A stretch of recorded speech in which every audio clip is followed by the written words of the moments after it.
Una, are you clear about your personal and professional goals? Give me a thumbs up kung kayo po ay klaro ba ang gusto mong mangyari sa iyong personal at professional na buhay.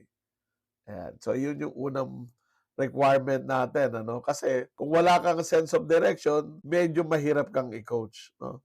So, mas maganda yung malinaw sa'yo na, in fact, even if you don't have a clear long-term goal, yun lang meron kang willingness to pursue personal development, wherever that may take you, is important. So, I'm clear about my personal professional goals. I deliberately take an inventory of my strengths and weaknesses. So, yun yung susunod na tanong.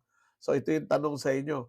Malinaw ba sa inyo kung ano ang inyong strengths at ano ang inyong weaknesses or areas for improvement? Bakit mahalaga na alam natin ito? Kasi when you are developing yourself, you want to be able to leverage on your strengths. Ang akin pong recommendation, if you have taken it, if you haven't taken it yet, is yung Strengths Finder. May bayad lang siya. Affordable naman yung bayad sa kanya, or you buy the book. Yung libro ito yung libro, Strengths Finder. Tapos sa likod niyan, merong code.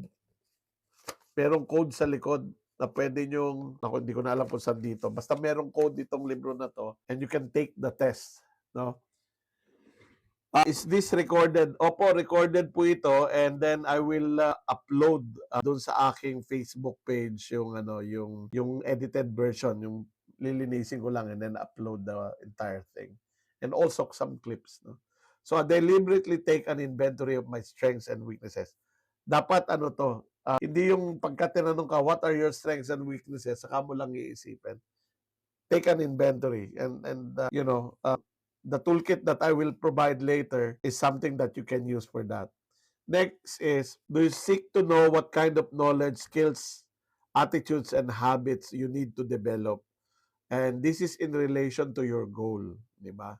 Kung ito yung goal ko, anong kailangan ko ma-develop na knowledge? Ano yung mga skills na kailangan ko?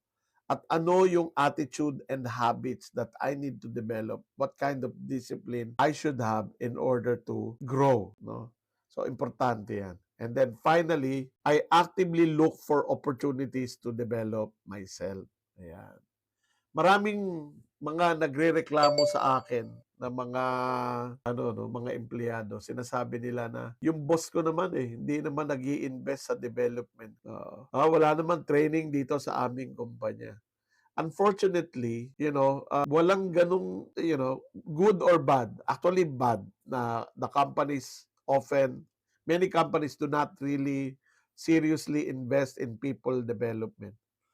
Pero kapag nandoon ka sa ganung kumpanya at wala ka namang balak umalis, how do you develop yourself? You have to take ownership of that responsibility, no?